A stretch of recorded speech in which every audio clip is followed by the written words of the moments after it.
Hello, welcome back to Boring Revolution, your number one news source for everything in regards to the Boring Company. Back to you with a live stream today. I hope you're all well. I have a nice little script for me to follow, and we're going to go through a few things. And then we can talk about whatever you want. Any questions about anything whatsoever. I don't really care. But, wow, everything seems to be going very, very, very well at the moment. There's one thing that's slightly disappointing me, which I'm going to start with. I'm going to start with a negative and then do the positives. Before I do that, if you have not already done so, please like and subscribe to the channel. Hope we're all well. I'm looking in the chat now. See there's a few of you there. That's good. Okay, so first topic to begin with, Resorts World Loop in Las Vegas, Nevada. I've not talked about this for a good while yet. Project is severely delayed. Why is it delayed? Well, we had a permit issue early on that caused some issues. Then it progressed quite reasonably well, and just as it was crossing the road towards Resorts World Hotel and Casino, that is when we had a major issue. And the major issue was the conveyor belt. The conveyor belt was not holding the muck in the system. This was falling from the conveyor belt into the tunnel. It was doing a very, very poor job. This has ultimately resulted in that conveyor belt being basically taken to pieces and then reassembled, and it has caused absolutely massive delays, and that is such a disappointment, because the actual muck trucks from the Las Vegas Convention Center loop actually worked quite well, and they were getting close to 30 meters per day. So someone somewhere has said, hey, let's change our approach. Let's go for a conveyor belt system, and this will be a lot quicker. We should be able to do 120 meters per day, and in fact it's doing 12 meters per day, if that. When it actually works, it's doing 12 meters per day, and that has caused massive delays. So I'm not expecting that project to finish until at least the beginning to the middle of December. So yeah, there you go. What is going on quite well? Well, the Bastrop tester is considering to it's keeping going. It is developing, and it looks like people are being recruited as well in that area, which is good. Elon Musk is talking about his Texas Institute of Technology and Science today. I wonder if that ties in to this particular site here. So here it is. As you can see, this is Proof Rock 2. It's being assembled. It looks like they're going to do a test tunnel. They have plenty of space to do a decent length of tunnel, potentially a third of a mile. Looks like they have everything there that they need. They also have a local kind of warehouse facility that they're using for fabricating pieces that's reasonably close to this site here. So not all the fabrication is taking place here. They have another a place in Bastrop where they're going to be assembling that. Hope you all having a great Friday. What else is on our list here? Let's have a look. Hertz and Tesla deal, 100,000 cars and 50,000 for Uber. So if I just remove this.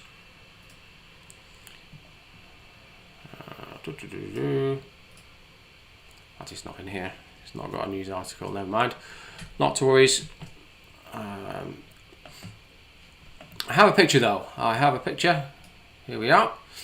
So the Hertz deal is a really great deal for Tesla. That caused a massive spike in the stock there. Hertz is a company that's recently come out of bankruptcy, and if you'd have asked me over a year ago, I said that this company is done and dusted. They will never come back. However, it seems like they have a plan, and the ex-CEO of Ford is running them, and he's basically done a big fuck you to Ford and said, hey, we're going with Tesla. And on the back of this order of 100,000 Teslas, which I believe 50,000 are going to go to Uber, they've now confirmed that they may order another 80 to 100,000 units. So that is massive. The reason I bring this up today is obviously the Boeing company is going to require lots of vehicles from Tesla in the future. And if companies like Hertz and Uber and other rental companies are buying bulk orders, this is going to have to be kind of scheduled in that the Boeing company is going to need, 2,000, 3,000, maybe 4,000 vehicles, maybe more than that at certain points of time. They're going to have to order it in advance. I think it's taking almost 9 to 10 months now to get your Tesla, depending on the specification. But that could potentially end up around 18 months the way things are going at the moment. So there you go. What other news have we got today? Las Vegas Loop, 29 miles, 960 million revenue. That was my projection, as it were. Let me pull that up for you.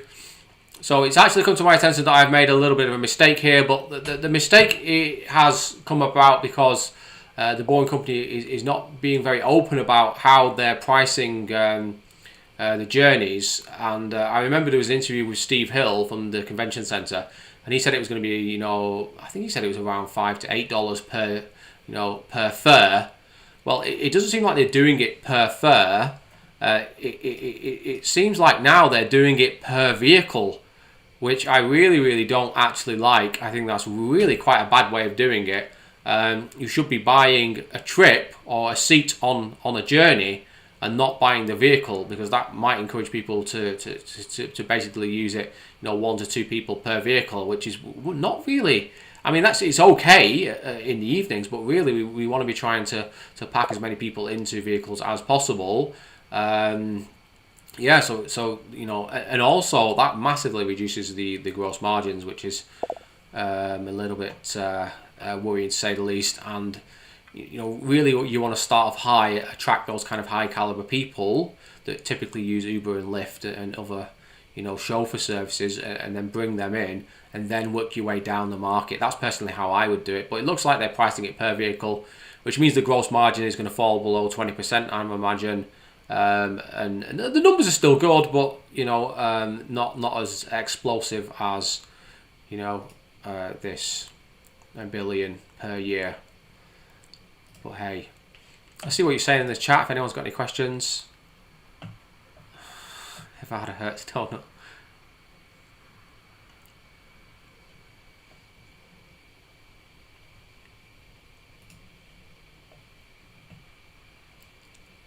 Just resize that if I can.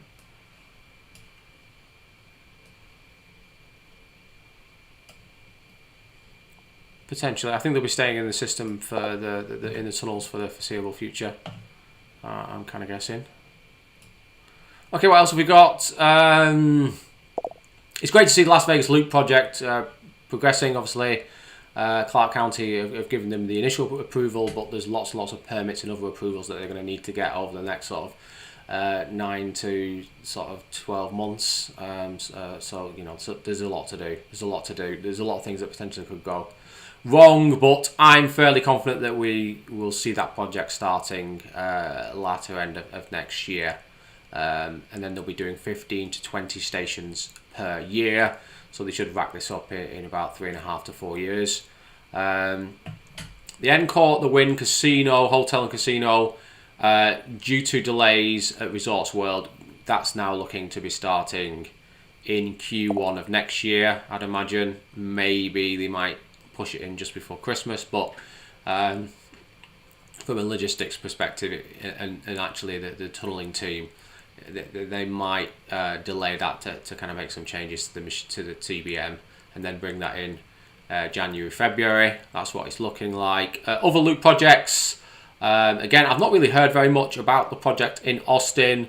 It looks like they're still kind of selling it to government officials, and we might see some plans revealed before the end of the year, but I'm guessing probably not. The project linking the Ontario airport to Rancho Cucamonga. Again, that seems to be progressing reasonably well, but I've not heard too much about it. Hopefully something should be announced at the beginning of next year. Florida, obviously there's Fort Lauderdale. It seems like that's being kind of processed at the moment, and I'm just waiting for any day now to hear something more concrete about the proposals for Fort Lauderdale, but I guess we'll see. But that's kind of hopefully going to be one of my next videos, is the Fort Lauderdale project, which is a good little project and should be should be good. Hopefully I can go out and visit that one. I'm really hopeful on that one. Visit that and then maybe trounce over to Las Vegas. Okay, so the next one I wanted to talk about, and the reason I wanted to talk about it is that this billionaire tax, which it looks like has fallen by the wayside, potentially could have implications for the Boring Company, in that it takes money off the table which the Boring Company could use. I'm very, very skeptical about this thing, but let's just have a look. There's a good article here in Forbes, how Elon Musk and Jeff Bezos saved after Joe Manchin scuttled Democrats' tax proposal, floating a plan to tax billionaires on unrealised gains, which is absolutely bloody stupid. There's many ways to skin a cat, as they say, and this is possibly the dumbest one. Democrats have backed off and reverted to a surtax on rich Americans, income that will barely impact the Forbes 400. Anti-billionaire sentiment and calls to close the wealth inequality gap led Democratic lawmakers earlier this week to float an ambitious plan to tax the unrealized capital gains of the richest people in America. Based on Forbes calculations, it could have cost just the 20 richest, with mainly public stock fortunes, $345 billion if it had been implemented in 2020, it means in 2022. Not so surprisingly, a number of billionaires, including Elon Musk, Donald Trump, resoundingly denounced the bill, all this. So, a new tax plan would apply at 5%. So this is what is actually going to happen now. But basically, you would have been hit, or Elon Musk and other people would have been hit with the 20% capital gains tax, like every April, I presume, so end of the tax year. And even if they had no money in the bank, they would essentially have to pay it every year, no matter what. And potentially that is the dumbest tax law I've ever seen, and is almost certain that it will cause a large number of billionaires to move offshore and avoid it, because you're basically going to have to sell your shares to pay the tax. That ultimately results in a very large sale, which will then pull the actual stock price down, and you lose both ways. So you lose because the stock price has gone down because you've had to sell some, and then you've also lost because of the tax. And people will try and avoid that like the plague. I don't think it's a good idea. I think if you want to really tax people, then there's tons of other ways you can do it, like a mansion tax, or tax people's spending, or like a VAT tax like we have here in the UK. But that it just kind of punish, and it's only punishing a very small set of people as well, which seems a bit strange. But that might be the beginning of it's people who earn 2 billion. Who have 2 billion in assets. Oh well, now it's people who have 500 million in assets. Oh well, now it's people who have 100 million assets, and before you know it, it's everyone who has $200,000 in assets, and everyone's paying it. And that's not what is useful to anyone. Let's see what people are saying in the chats.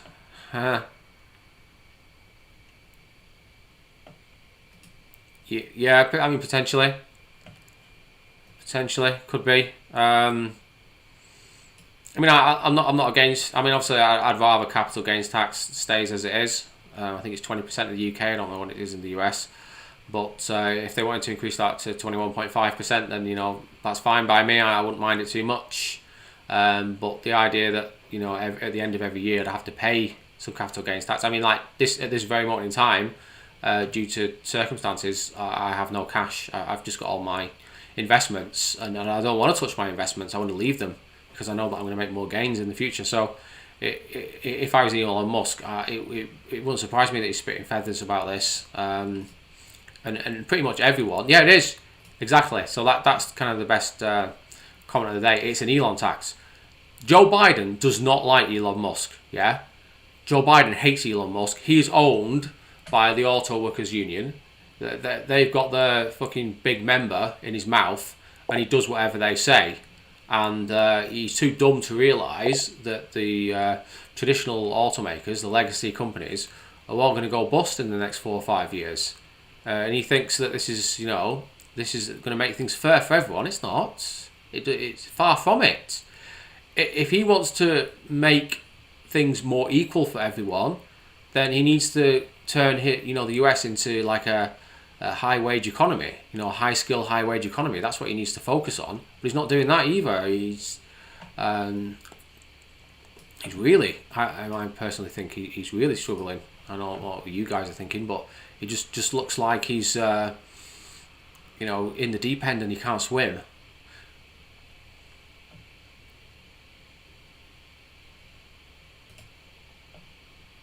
I mean, it looks like what they're proposing at the moment doesn't seem too bad.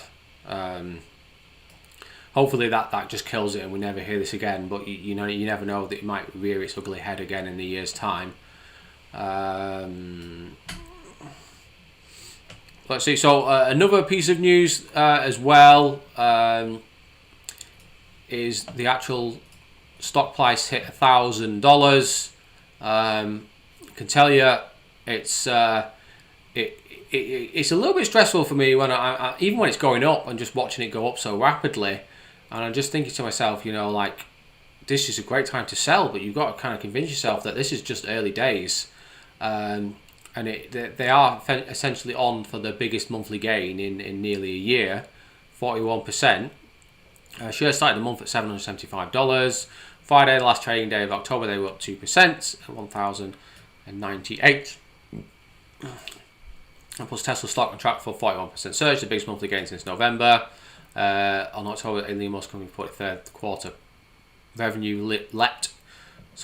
On October the 20th, Elon Musk company reported third quarter revenue leapt 57% to $13.8 billion, beating analyst estimates. The analysts don't know what they're talking about. Their estimates are too low. Despite ongoing supply chain bottlenecks, the stock rallied as much as 4% the following day. So everything's looking very, very rosy for Tesla, and ultimately a lot of this money that's sort of pouring into Elon's coffers in the form of shares, hopefully is going to come the Boring Company's way at some point in time. That's what we're hoping for. Let's see what else we have on our list.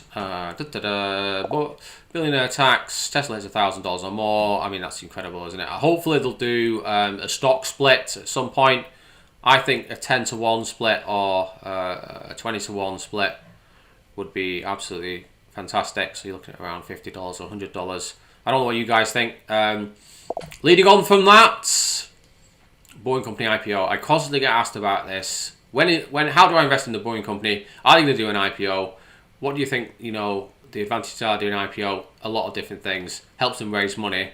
Helps them kind of spread their kind of vision for the future of mass transit. Helps like a hype train, as it were. People will start speaking to their local representatives about getting the Boring Company to build a project in their local area. This is not my idea, by the way. Someone else suggested this ticker symbol, which is TUNL. I believe it's not taken.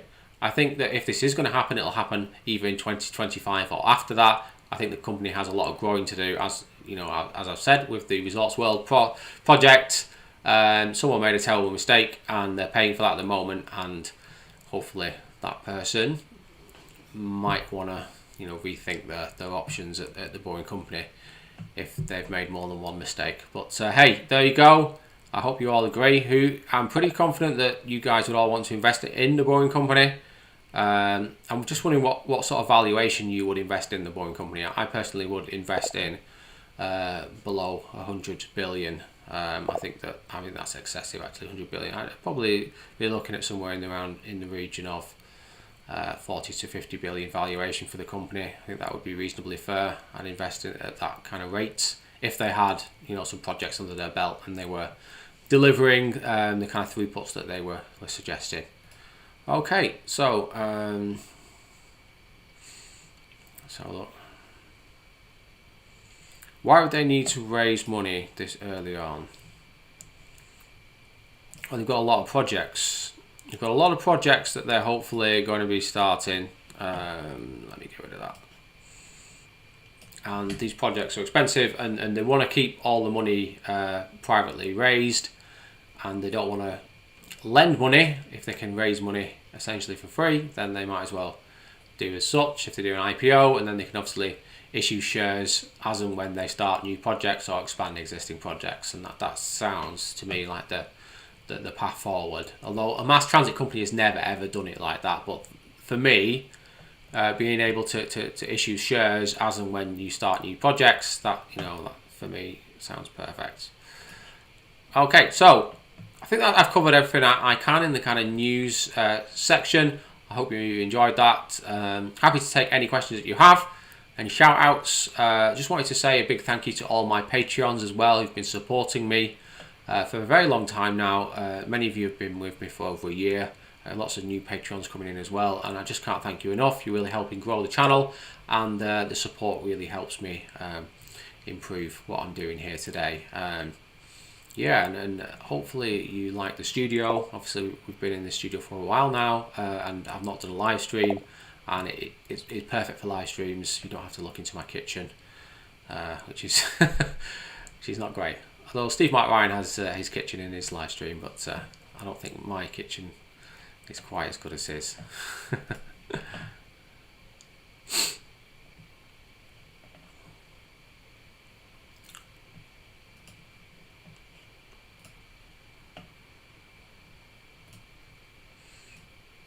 Yeah, so the stock split is very, very important because at a lower number, more kind of new investors will be interested in just buying maybe 1 or 2 or 3 shares, just kind of getting their feet wet a little bit and just like watching the actual stock. And I think people just generally like having 200 to 300 shares in their account rather than just having like 4 or 5. It's a bit like Bitcoin. Like you can't really acquire 1 Bitcoin. It's quite difficult. But acquiring, say, like 1 ETH or 1 Binance token or 1 Metal token or whatever you buy or 1 Litecoin or 1 Dash is easy because they're well under 1,000. So I think they should do a stock split, but I think this should be the last one, and they should make this a big one. 10 to 1 is great, but 20 to 1 would be perfect for me at this current rate. So you're looking at around $55 to $60 per share, and it's just, if you're like me and you buy shares sort of like once or twice a week, maybe, or maybe not one. I probably buy shares in Tesla maybe 2 to 3 times a month. And typically I'm not buying very much each time, so if I could just buy like 1 share, that would be perfect. Just do that sort of every 1 to 2 weeks. I don't know what you guys think about that. What's he say? Abby Bahadri says electric drilling machines. So the Boring Company has always used electric drilling machines.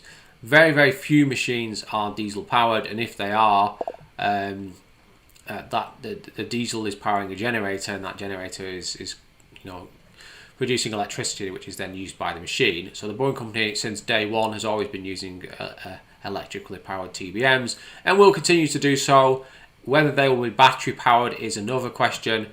I think that they could be battery powered, but those batteries will be sat at the surface and they would be fed via ventilation shafts. You'd have a ventilation shaft sort of every 600 to 700 meters. So you'd probably do it every other ventilation shaft. So you're looking at or maybe every 3. So you'd be looking at about 1.2 to 1.3 miles in between battery sources, and then you can keep the cable quite short, which would be perfect. Project question above. Yeah, sorry, let me have a look and see if I can find it.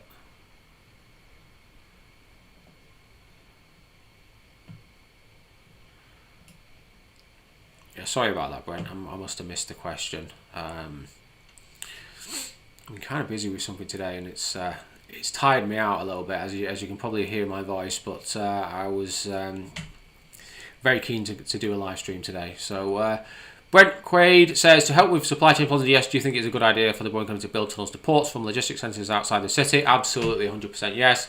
You can increase the capacity of the ports. You won't need to store the containers, or actually at the port you could store them inland, potentially up to 20 miles inland. That would certainly open up a lot of capacity. It might be worth actually building a new port, like a brand new one, in the middle of nowhere almost, and doing it as such, maybe near to an existing city. and then you could connect that up. But tunnels make a lot of sense. Boring Company tunnels are not big enough. I know there's some drawings that the Boring Company produced where they're putting a container in a tunnel like we see here on the right hand side, but it's just not big enough. And it might be in the Boring Company's interest to increase their tunnel size to around 15 foot 6 inches. Not only does that give them more room for larger vehicles, but also potentially allows them to run containers through there. And the container is a standard size. You want to keep the containers at the size that they are. You don't need to change that. And you could have containers going through here at 40, 50 miles per hour, and that's great for everyone. And then you can have semi trucks moving those across the country.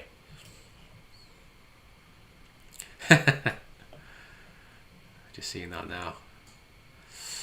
Well, it seems that way. It seems that way. It's if you voted for Joe Biden, then I hope you're enjoying the brilliant times you're having there in the United States at the moment. That's all I can say. Let's see what else. How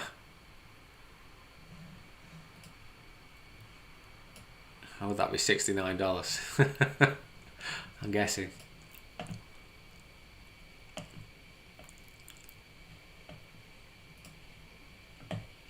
Yeah, it's true. Will that always stay that way? Not too sure. I think it's certainly going to fall. You think there'd be more billionaires in China, but it looks like once you get to a certain level of wealth, the big wigs at the top kind of strip you a little bit, which is probably why it's still 9 out of 10.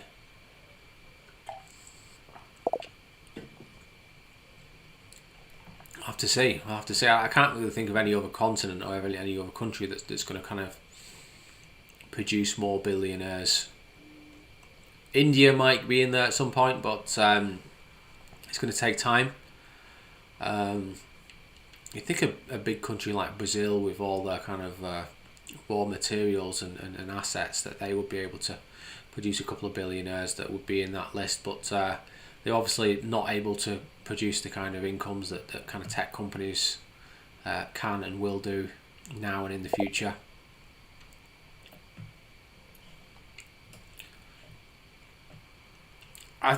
You know what? At this very moment in time, there seems to be a lot of anti-American sentiment, which is a great shame. But I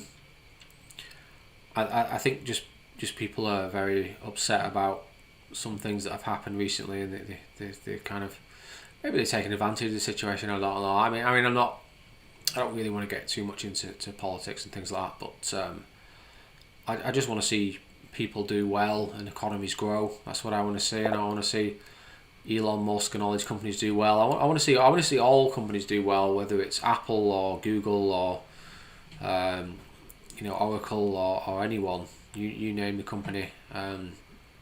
But if the kind of old school legacy companies that are not helping the world grow or progress, then I'm not really bothered about them, and they can go bankrupt.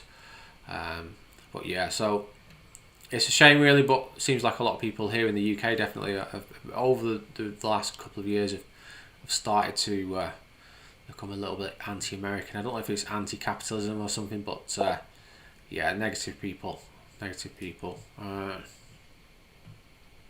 Yeah.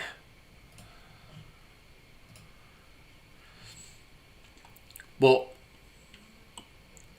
I mean, the question would be like how low does it help Tesla if it's like a 50-1 split, or 1 to 50? It'd be 1 to 50, wouldn't it? A 1 to 50 split.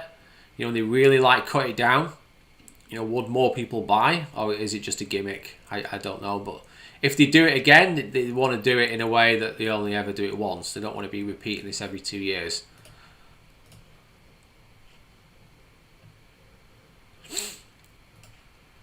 I've heard that Putin has almost as much money as Jeff Bezos and maybe Bill Gates. but all these assets are very kind of hidden behind like shadow companies and other people who don't actually own the assets. So, I mean, it would make sense. I think Putin's one of those people that's probably accumulating assets because he knows that he hasn't got much time left. Because he's getting a little bit long in the tooth now, and he's probably not going to be president for much longer. The Saudis are an interesting one because they kind of share it through the family, don't they? So there's a lot of how do you put it? There's a lot of fingers in the pie, as it were. Fractional shares exist. Yeah, they do. They do.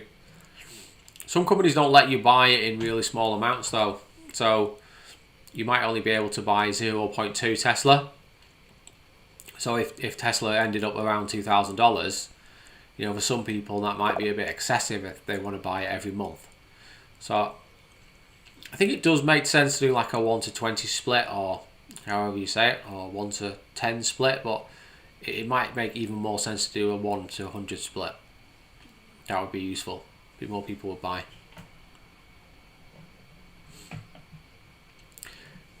It's like with cryptocurrency as well. Like some crypto projects have like a small supply of around 20 to 30 million coins.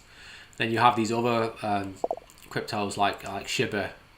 Is it Shiba Inu? I don't know much about the project, but and DogeCoin, and DogeCoin's got like hundreds of billions of supply, and then Shiba has got like quadrillions, like 10 quadrillion supply, and it's just like one coin costs 0.0000001 cent, and it's just stupid. But back in the day, like one sat, if you buy a Bitcoin, like one sat was worth the same. It was like 0.00001 cent.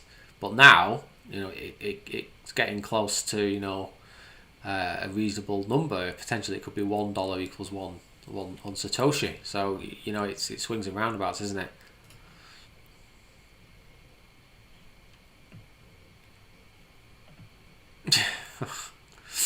Alright, I think I'm going to just take one more question and then I'm going to call an end to the live stream. If you've got any big questions, happy to answer them about anything you like. If you've not done so, please like the video and subscribe to the channel. Would very much appreciate that. See what's going on here. We're getting quite an interesting set of questions today. Not many boring company questions. I saw pictures of Her Majesty the Queen befriending the Saudis. I think they just do that. It's like a formal thing. I'm actually not a big fan of the monarchy. I think that the monarchy should be kind of, not say destroyed, but kind of like stripped of the powers. I don't see the need for it. I think the Netherlands did the right thing. Is that there are kings and queens in the Netherlands, but they have no power, and it's nice for tourists to go and see them and look at the nice properties that they own. But the fact that the UK government gives the Queen and her estates so much money, it is just terribly wasteful, and it could be spent on other things.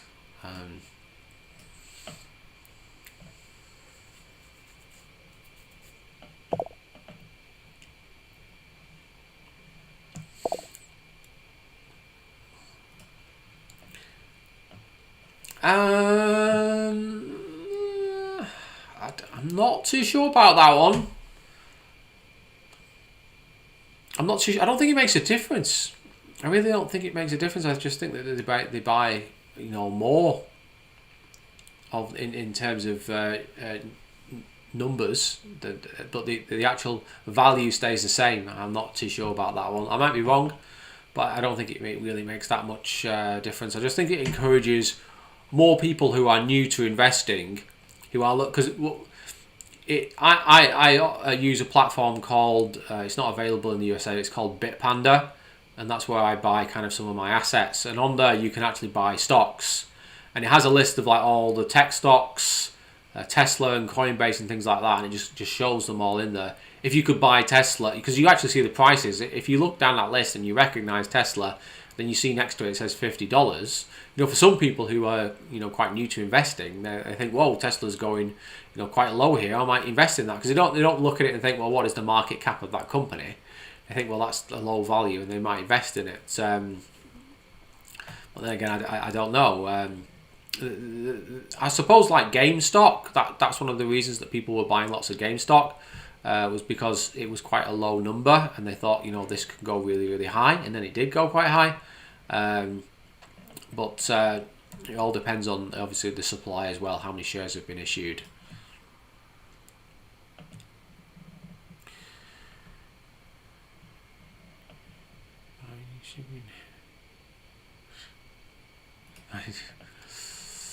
Very funny, very funny. Well, I'm going to call it a day. Thank you so much for joining me. I really hope you enjoyed the stream, and yeah, I hope we can do this more in the future, and then we can talk about bits and pieces of news that do pop up. It has been on my list of things to do to start doing more live streams again, because I think it like feeds into the channel's growth. So we'll keep doing that. Thanks for joining me. I hope you enjoyed the video, and remember, don't be boring. I'll see you on the next one. Hope you all are well, and take care now. Thank you, and good night.